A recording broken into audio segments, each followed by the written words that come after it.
चंदनपुर नाम का एक छोटा सा गांव था, जहां मिट्टी की खुशबू और गरीबी दोनों साथ साथ रहती थी। उसी गांव के एक कोने में एक झोपड़ी थी, जिसमें रामू कुम्हार अपनी पत्नी कोमल, नन्ही सी बेटी गुड़िया और अपनी बूढ़ी माँ के साथ गुजारा करता था। रामू गांव के ही एक अमीर और कठोर दिल वाले व्यापारी भैरव सेठ की मटकों की दुकान पर मजदूरी करता था। सुबह से शाम तक वह कड़ी मेहनत करता, उसके हाथ छिल जाते, पसीना मिट्टी में घुल जाता, लेकिन बदले में मिलती थी सिर्फ थोड़ी सी मजदूरी, जो घर का चूल्हा जलाए रखने के लिए कभी काफी नहीं होती थी।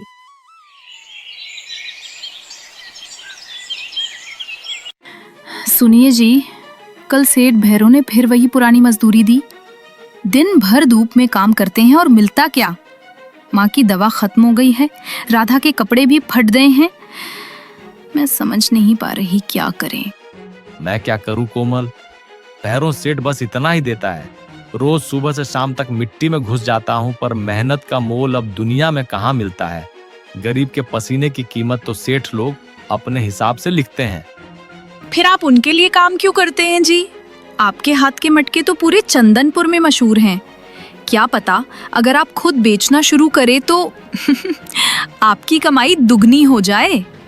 सेठ के लिए क्यों अपना पसीना और कला दोनों बर्बाद कर रहे हो? अरे कोमल, दुकान खोलने के लिए पैसा चाहिए, जगह चाहिए, और हमारे पास क्या है? ये छोटी सी झोपड़ी। आप चिंता मत कीजिए, स्टार्टिंग में प्रॉब्लम होगी पर सब ठीक हो जाएगा। हम थोड़ा थोड़ा करके सब कर लेंगे। भगवान पर भरोसा रखिए। बेटा, सही कह रही है तेरी पत्नी। सेठ के लिए काम करके कब तक पेट पालोगे? अपना कुछ कर। मिट्टी तेरे हाथ में है तो किस्मत भी तू ही बना सकता है। ठीक है कोमल, कल सेठ से कह दूंगा, अब और मजदूरी नहीं। अगले दिन रामू भैरव सेठ के पास जाता है। उस दिन रामू ने फैसला कर लिया था कि अब वो सेठ के लिए नहीं, खुद के लिए काम करेगा। मालिक नमस्ते, मुझे आपसे एक बात कहनी थी। हाँ बोलो रामू, क्या बात है? मालिक, आप मेरा हिसाब कर दीजिए, मैं अब यहाँ काम नहीं करूँगा। क्या बोला तूने? इतना देता हूँ फिर भी तू काम नहीं करेगा? मालिक, गलत मत समझना, मैंने कभी शिकायत नहीं की, पर घर का खर्चा नहीं चल रहा, सोचा खुद कुछ कोशिश कर लूं। कोशिश? चल ठीक है, जा, मैं भी देखता हूं तू क्या कर लेगा। रे चमचे, इसका हिसाब कर। जी मालिक, पिछली बार इसने अपनी माँ की दवा के लिए जो बड़ी रकम एडवांस ली थी और मिट्टी के जो बचे हुए दाम थे, सब जोड़ घटाकर देखा जाए तो रामू के हिस्से में कुछ नहीं बचता मालिक। इसका हिसाब तो पूरा पूरा जीरो हो गया। सुन लिया रामू, तेरे सब पैसे कट गए, तू पहले ही ले चुका है, अब कुछ नहीं मिलेगा। मालिक, वो तो आपने खुद कहा था तब के लिए, मैंने कब कहा सब पैसे ले लो? ये तो अन्याय है। बस खामोश रह, औकात देख अपनी। तू मुझे मेरा हिसाब समझाएगा? हाँ, तेरे हाथ की मिट्टी में वो दम नहीं जो दुकान खोले। जा जा, और हाँ, जब हार कर वापस आएगा ना, तब 2 गुनी गुलामी करने को तैयार रहना। रामू की आंखों में आंसू आ जाते हैं। वह बिना पलटकर देखे ही अपनी झोपड़ी की तरफ चल पड़ता है।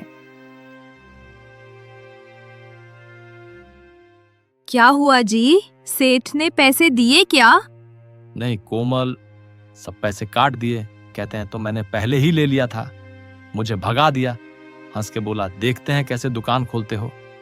सुनिए जी, पैसे चले गए तो क्या हुआ, हिम्मत तो हमारे पास है ना, हम सब मिलके करेंगे। माँ मिट्टी बनाएंगी, मैं बिक्री में मदद करूंगी, गुड़िया छोटी है पर दुआ तो करेगी। बेटा, दुकान नहीं, अपना सपना खोल। सेठ ने तेरा पैसा नहीं रोका, तेरी किस्मत रोकी है। अब वक्त है उसको तोड़ने का।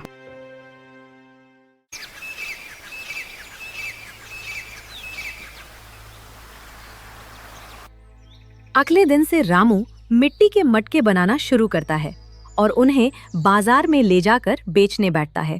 गर्मी से तपता हुआ दिन, बाजार में लोगों की भीड़, सब अपने अपने सामान बेच रहे हैं।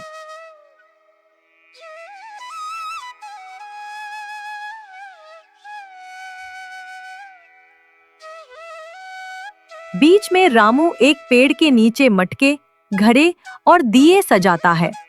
उसके चेहरे पे उम्मीद है, पर दिल में थोड़ा डर भी। आइए आइए, रामू कुम्हार के ठंडे मटके, सस्ते और मजबूत।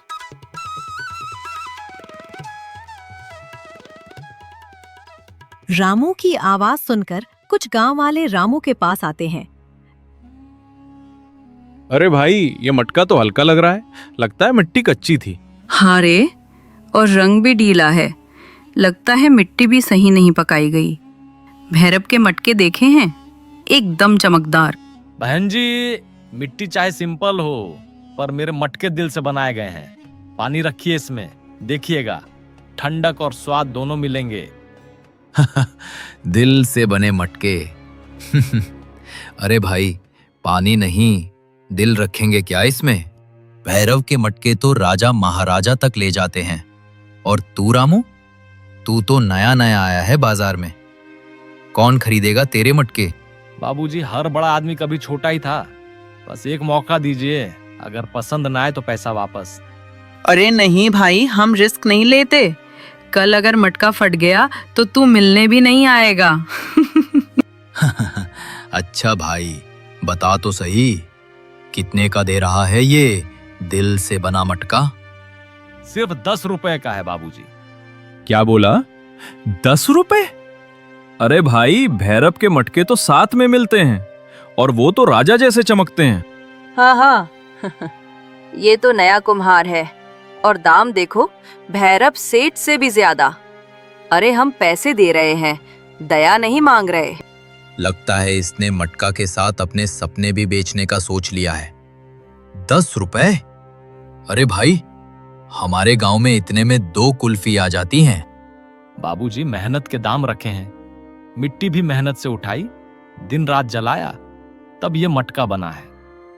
अरे छोड़ो भाई, इमोशनल मत हो, मटका लेने आए हैं, कहानी सुनने नहीं। आजा रे, चल भैरव के दुकान चलते हैं, वहीं असली माल मिलता है। ये रामू तो सपनों के दाम लगाता है। सब लोग हंसकर चले जाते हैं। रामू चुप हो जाता है, उसके चेहरे पे पसीना और उदासी दोनों है। दूर से भैरव सेठ आता है और उसके पीछे उसके 2 चमचे। सेठ के चेहरे पर वही घमंड भरी मुस्कान है।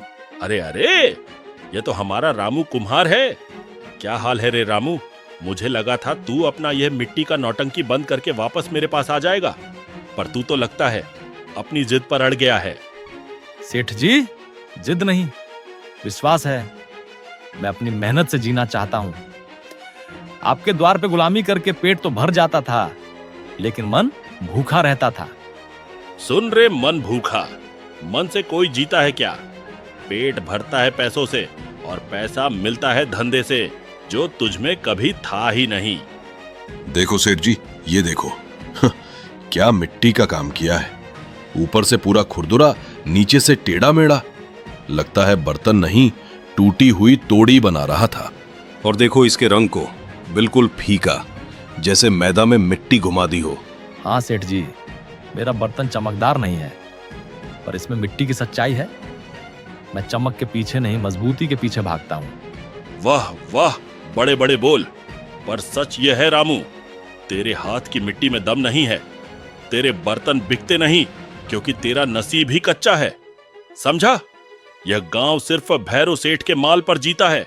शहर की मिट्टी, चमकदार मिट्टी, महंगी मिट्टी, तेरे जैसे को यहाँ कोई नहीं पूछता। सेठ जी, मिट्टी बेकार नहीं होती, बस उसको समझने वाला हाथ चाहिए। आप शहरों की मिट्टी में सोना ढूंढते हैं, और मैं अपने गांव की धरती में जीवन। फर्क वही है। बहुत बोलने लगा है रामू, लगता है 2 दिन का धूप में बैठना तुझे फिलोसोफर बना गया। ठीक है, बोल दिया तूने, पर याद रखना, जब हार के मेरे पास वापस आओगे ना तो तनख्वाह भी आधी मिलेगी। चल रे चमचों, चलते हैं, मिट्टी के राजा से मिल लिया। भैरव सेठ और उसके चमचे हंसकर निकल जाते हैं। रामू का चेहरा शांत है, पर आंखों में जज्बात उभर रहे हैं। सुबह से दोपहर हो चुकी है। सूरज अब अपने शिखर पर तप रहा है और गर्मी चरम सीमा पर है। रामू की उम्मीदें टूट रही हैं। उसका एक भी घड़ा अभी तक नहीं बिका है। हर ग्राहक उसके पास आता है, मिट्टी के बर्तनों को एक नजर देखता है और बिना दाम पूछे ही आगे बढ़ जाता है। ग्राहकों की यह बेरुखी रामू को अंदर तक थका चुकी है। निराश होकर रामू पास के एक घने पेड़ की छांव में जाकर बैठ जाता है। हे भगवान, मैंने कभी किसी का बुरा नहीं चाहा, फिर क्यों मेरी मेहनत का मोल कोई नहीं समझता। पर ठीक है, जब तक सांस है मेहनत करता रहूंगा। उसकी पत्नी कोमल ने सुबह उसके लिए एक प्याज और 2 सूखी रोटियां पोटली में रख दी थी। तभी एक अति सुंदर दूधिया सफेद गाय उसके पास आती है। उसकी आंखें बहुत शांत और गहरी हैं। रामू जैसे ही रोटी तोड़ने लगता है, वह धीरे से बिना कोई हलचल किए रामू के पास आकर खड़ी हो जाती है। अरे तू कहां से आई सुंदरी? भोजन ढूंढ रही है? ले ले। क्या हुआ अगर मुझे धंधे में बेरंगी है, पर अतिथि का मान तो रखना ही चाहिए। खा, मेरी अच्छी दोस्त। गुड़िया होती तो तुझे गले लगा लेती। वह सुंदर गाय बड़े ही प्रेम और सभ्यता से रामू के हाथों से रोटी खाती है। रामू उसे स्नेह से अपने हाथों से सहलाता है, जिससे गाय और शांत हो जाती है। जैसे ही रोटी खत्म होती है, गाय एक पल रुकती है, फिर धीरे से मुड़ती है और जंगल के घने पेड़ों के बीचों बीच उनकी गहराइयों में ओझल हो जाती है। रामू अपनी थकान को झाड़ा और वापस अपने काम पर लग गया। वो फिर अपने मटके साफ करने लगता है। थोड़ी देर बाद उसके कान में कुछ हंगामा की आवाज आती है। रामू तुरंत पलटकर उस दिशा में देखता है जहां से हंगामे की आवाज आ रही थी। आवाज सीधे भैरव सेठ की दुकान से आ रही थी, जो बाजार में अपनी धौस के लिए जानी जाती थी। भैरव सेठ के चमचे मिलकर एक बूढ़े आदमी को पीट रहे थे। रामू अपनी जगह से भागता है। उसकी आंखों में बूढ़े आदमी के प्रति दया और चमचों के प्रति तीव्र क्रोध है। वह तेजी से भीड़ की ओर बढ़ता है। अरे रुक जाओ, क्या कर रहे हो तुम लोग? बुढ़े पर हाथ उठाते शर्म नहीं आती? अरे ये बूढ़ा सेठ जी के मटके तोड़ दिया, इसलिए मार रहे हैं। मटके तोड़ दिए तो जान लोगे क्या? क्या हुआ सेठ जी, क्या मसला है? रामू, तुम बीच में मत पड़ो। इसने मेरे 5 मटके तोड़ दिए। एक एक मटका 20 रुपए का था। नुकसान कौन भरेगा? सेठ जी, मैंने तोड़े नहीं, गिर गए गलती से। सुबह से कुछ खाया नहीं था, हाथ हिल गया। मुझे बीवी के लिए दवाई लेनी थी, 2 दिन से बीमार है। मैंने आपसे एडवांस मांगा तो आपने डांट दिया। बीमारी सब झूठ है। काम करो या निकल जाओ यहाँ से। सेठ जी, गलती सबसे होती है। आप इतने बड़े आदमी हो, कुछ दया भी तो रखिए। एक बूढ़े आदमी को मारना इंसानियत नहीं, जालिमियत है। अरे रामू, तू अपना काम संभाल, ये हीरो मत बन। ले जाओ इसे यहाँ से, वरना तुझे भी निकाल दूंगा बाजार से। सेठ जी, बाजार आपका हो सकता है, पर इंसानियत हर किसी का अधिकार है। बाबा चलिए, मैं देख लूंगा। आपको दवाई के पैसे चाहिए ना? बेटा, भगवान तुझे खुश रखे। तेरे जैसा आदमी आज के जमाने में मिलना मुश्किल है। आप घर जाइए बाबा, बीवी को दवाई खिलाइए। काम की चिंता मत कीजिए। जब मेरी अपनी दुकान खुल जाएगी ना, मैं आपको जरूर नौकरी दूंगा। पहले अपनी दुकान तो खोल लो रामू, फिर दुनिया को नौकरियां देना।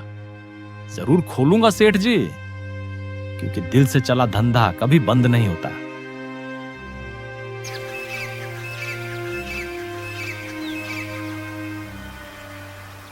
आज क्या हुआ? इतने चुप क्यों हो जी? जरूर आज भी।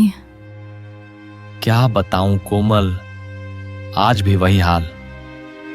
दिन भर धूप में बैठा रहा, कोई दाम पूछकर चला गया तो कोई हल्के से छिड़कर चला गया। एक मटका नहीं बिका। जब से भैरव का काम छोड़ा है लगता है धंधा ही रूठ गया है मुझसे। देखिए, आप हिम्मत मत हारिए। भैरव का घमंड उसका साथ दे रहा है, लेकिन आपकी मेहनत वो आपका साथ देगी।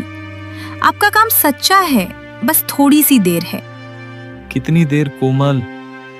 एक एक दिन कितना मुश्किल हो रहा है। तुम्हारे लिए अच्छी साड़ी नहीं खरीद पाता, गुड़िया का पेट भी ठीक से नहीं भर पाता, और अब तो माँ की दवाई भी खत्म हो गई है। हाँ, कल सुबह तो जरूर देनी पड़ेगी।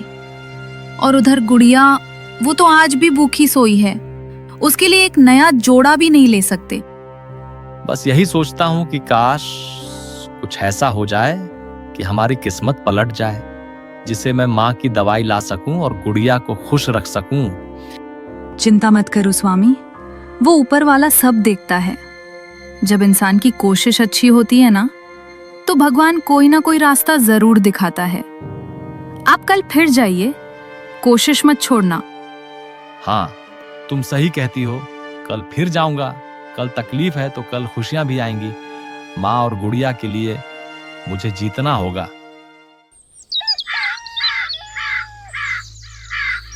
जंगल की हवा आज कुछ अलग सी थी। दूर तक अंधेरा घने पेड़ों के पीछे छिपकर बैठा लग रहा था। रामू धीरे धीरे कदम बढ़ाता हुआ जंगल के बीच जा रहा था। उसके चेहरे पर थकान थी, पर आंखों में एक अजीब सा संकल्प भी। उसे पता नहीं था आज का ये दिन उसकी जिंदगी हमेशा के लिए बदल देगा। धुंधली सी रोशनी में रामू को एक गाय दिखाई देती है, वही गाय जो हर दिन उसके घर तक आती थी। अरे, ये तो वही गाय है। रोज मेरे पास आती है, रोटी खाती है, फिर चुपचाप जंगल में खो जाती है। आज मैं इसका राज जरूर जानकर रहूंगा। देखता हूं ये आती कहां से है। गाय आगे बढ़ती है। रामू चुपके से उसके पीछे चल पड़ता है, लेकिन कुछ ही कदम बाद गाय अचानक पेड़ों के बीच गायब हो जाती है।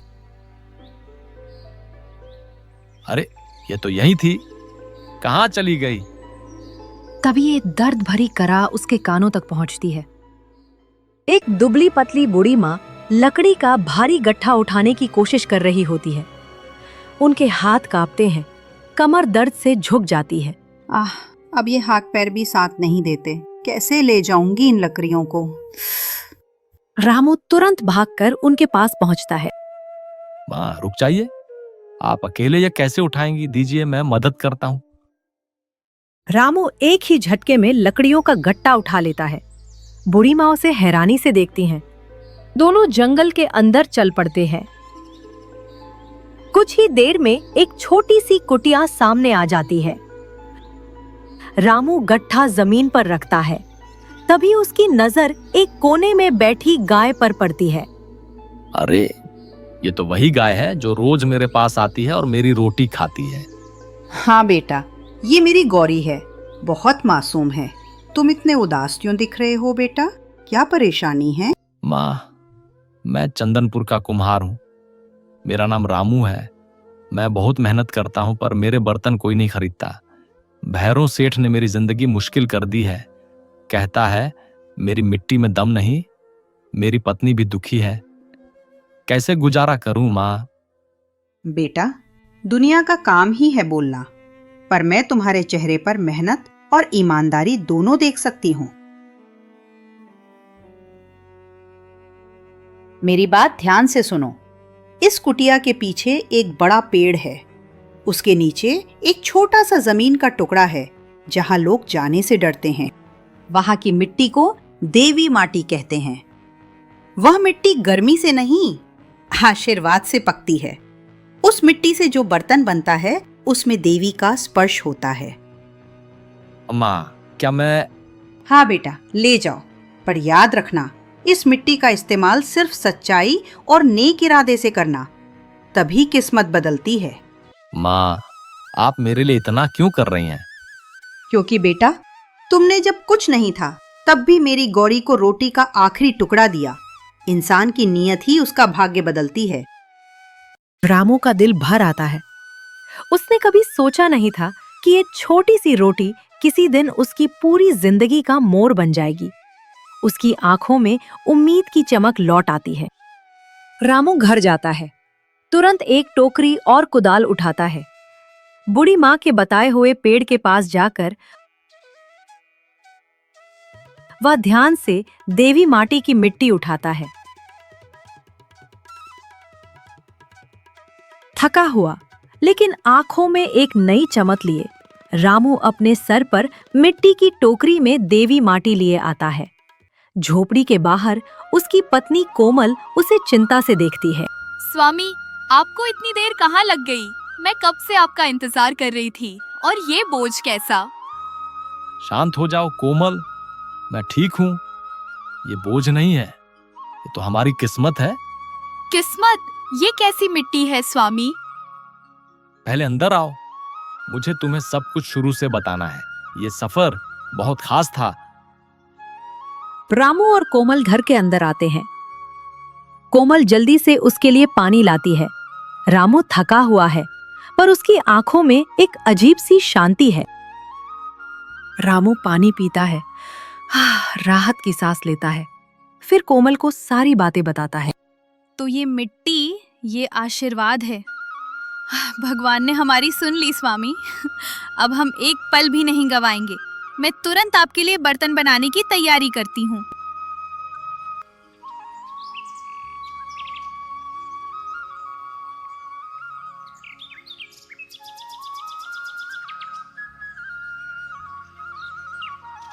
आइए आइए, नए मजबूत और सुंदर मटके और बर्तन।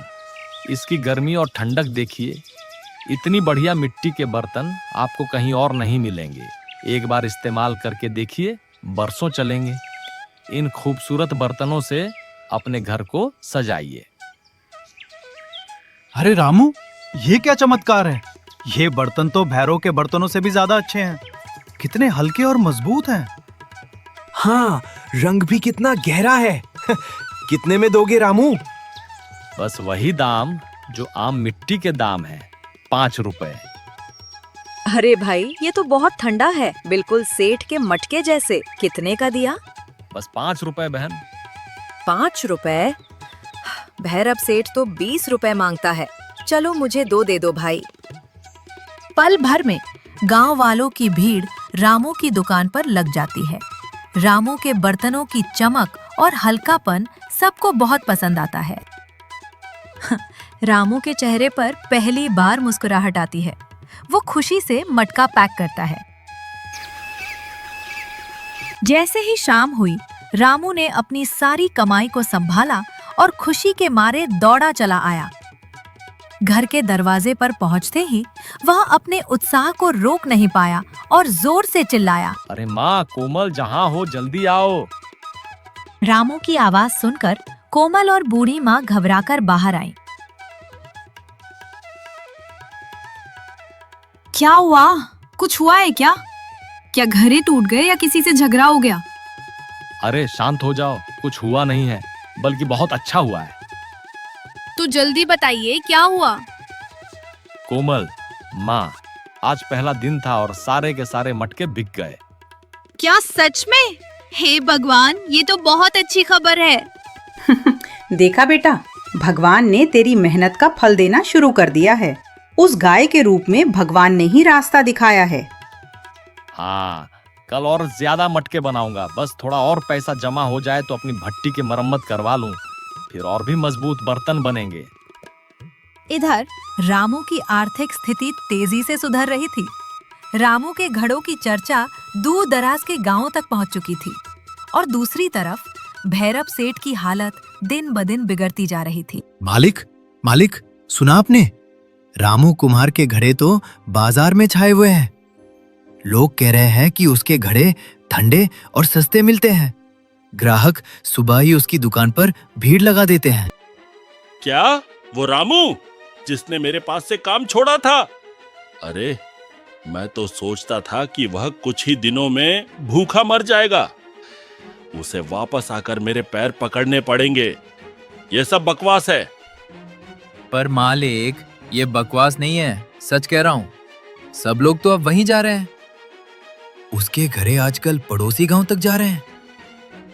वो रात दिन काम कर रहा है। ठीक है, मैं भी देखता हूं अब ये कहां तक जाता है। कल से अपने घड़े और सस्ते बेचना। दाम इतने गिरा देना कि रामू को घाटा हो जाए। हम उसे टिकने नहीं देंगे। 1 महीना बीत चुका है। रामू ने अब अपनी पुरानी झोपड़ी के बाहर एक छोटी साफ सुथरी दुकान बना ली है। दुकान के ऊपर एक नया बोर्ड लगा है जिस पर गर्व से लिखा है, रामू कुम्हार के मिट्टी के घड़े, ठंडे और मजबूत। दुकान पर ग्राहकों की अच्छी खासी भीड़ है। रामू ग्राहकों से बात कर रहा है। उसकी पत्नी कोमल घड़ों को साफ कर रही है और बूढ़ी माँ भी हिसाब किताब में मदद कर रही है। उनकी छोटी बेटी गुड़िया एक ग्राहक को पानी पिला रही है। तभी माहौल में ठंडक की जगह गर्मी आ जाती है। भैरव सेठ अपने चमचों के साथ वहां से गुजरता है। रामू की कामयाबी देखकर उसका चेहरा गुस्से से लाल हो जाता है। तो रामू, बड़े आदमी बन गए हो। शक्ल तो बदल गई है तेरी। वाह। सेठ जी, आप बड़े हैं। मैं तो अभी भी सीख रहा हूं। पर जो आपने मेरे साथ अन्याय किया था उसका जवाब मैंने किसी चाल से नहीं बल्कि केवल अपनी मेहनत से दिया है। देखो, तूने तो हद कर दी। अब मेरे पुराने ग्राहक भी तूने खींच लिए। सेठ जी, मैंने किसी का ग्राहक नहीं खींचा। बाजार सबका है। यहाँ सब अपनी मेहनत का खाते हैं। जहां तक ग्राहक की बात है, जहां गुणवत्ता और ईमानदारी होती है, ग्राहक खुद ब खुद वहीं खींचा चला आता है। गुणवत्ता? ये सब फालतू बातें हैं। तेरी यह छोटी सी दुकान मेरे गोदाम के सामने एक तिनके से ज्यादा कुछ नहीं है। मैं तुझे जड़ से उखाड़ फेंकूंगा। यह धमकी है रामू। सेठ जी, आप बड़े आदमी होंगे, पर याद रखिए, ईमानदारी की नींव पर बनी दुकान को कोई नहीं हिला सकता। आपकी दौलत आप ही ताकत है, पर हमारी ताकत हमारा काम है। भैरव सेठ के पास कोमल के साहस का कोई जवाब नहीं होता। वो अपमानित महसूस करता है। उसका क्रोध इतना गहरा है कि वो एक शब्द भी नहीं कह पाता। बस जलती हुई निगाहों से रामू और कोमल को देखता है और तेजी से मुड़कर वहां से चला जाता है।